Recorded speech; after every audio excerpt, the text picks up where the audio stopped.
Between 108 and 110,000 people from Belarus, Russia, and Ukraine have moved to Armenia since Russia's full-scale invasion of Ukraine last year. That is according to Economy Minister Vahan Karobyan, who announced the updated figures in an exclusive interview this week with the Russian business daily Viva-MTS. While Karobyan did not specify how many people came from each country, it is understood that the vast majority came from Russia. He noted that just over half of them have Armenian surnames, suggesting they have Armenian, rather than Slavic, heritage. Under Armenian law, diaspora Armenians qualify for expedited citizenship. In addition, Karobyan said that Russian citizens registered about 2,500 companies in Armenia last year, with an additional 4,000 Russian passport holders filing with the Armenian government as individual entrepreneurs. In their applications, about half of the companies and individuals said they worked in software development or IT. Armenia's GDP grew by a striking 12.6% last year, the highest expansion rate of any country in the region, largely on the back of massive inflows of capital and labor from Russia and soaring trade between the two countries. Individual money transfers from Russia to Armenia quadrupled to more than $3 billion, while exports from Armenia to Russia tripled, reaching nearly $2.5 billion. Karobyan told Viva-MTS that about a quarter of last year's growth could be attributed directly to the, quote, relocation of Russians to Armenia. It is believed that some of the growth can also be attributed to Armenia importing products and then re-exporting them to Russia, which has become the world's most sanctioned country in the year since the war in Ukraine began. Earlier this month, the US government named Armenia as one of several, quote, transshipment points commonly used to illegally redirect restricted items to Russia or Belarus. Armenian Prime Minister Nikol Pashinyan has previously hit back at allegations Armenia is helping Russia bust sanctions as, quote, mere rumors.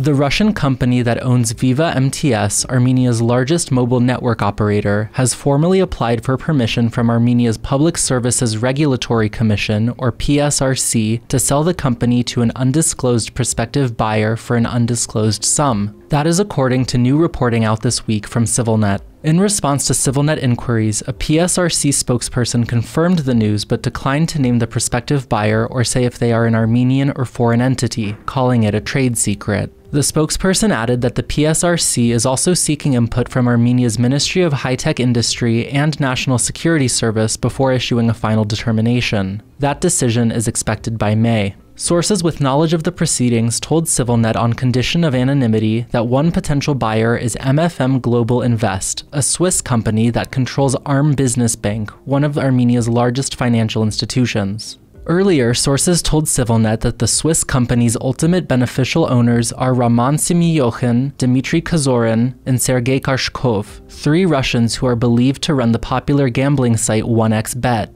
Another would-be buyer, the sources said, are brothers Alexander and Haik Yesayan, the owners of rival firm Team Telecom Armenia. The Yesayans have long been key players in Armenia's telecommunications sector. At present, Viva-MTS is majority owned by MTS, Russia's largest mobile network operator. The prominent Russian oligarch Vladimir Yevtushenkov has a substantial stake in MTS through his holding company, while his son Felix heads the MTS board of directors.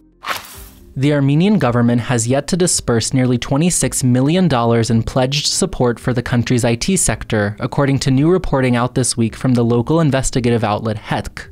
In response to HETK inquiries, the Ministry of High-Tech Industry said it is still processing IT companies' applications for the tax breaks, declining to give any timeline. The ministry also refused to provide any details about which companies had applied for the funds or how the money may be distributed among them. In December, Armenian Prime Minister Nikol Pashinyan's cabinet approved a plan to provide almost $26 million in temporary tax breaks to Armenian IT companies that meet a number of preset requirements, like having no outstanding tax obligations and exporting the majority of their products. Armenia's currency, the dram, substantially increased in value last year amid massive inflows of Russian money to the country, resulting in slashed revenues for the vast majority of Armenian IT firms, which typically receive payments from overseas clients in dollars or other foreign currencies.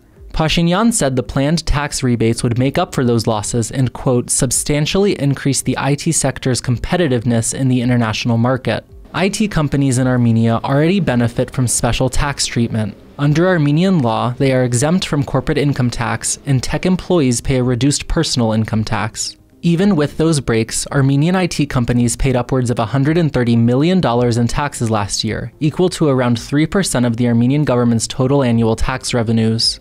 The tech sector employs at least 20,000 people in Armenia and has been boosted significantly by last year's influx of tens of thousands of Russian IT workers. Paulo Spantigati, country director for Armenia at the Asian Development Bank, sat down with CivilNet this week to talk about ADB's efforts to support the Armenian government's growth and reform agendas. ADB is one of Armenia's largest multilateral development partners, having provided the country with financial assistance worth more than $1.5 billion over nearly 2 decades of cooperation. You can find the full interview now on CivilNet's website and YouTube channel.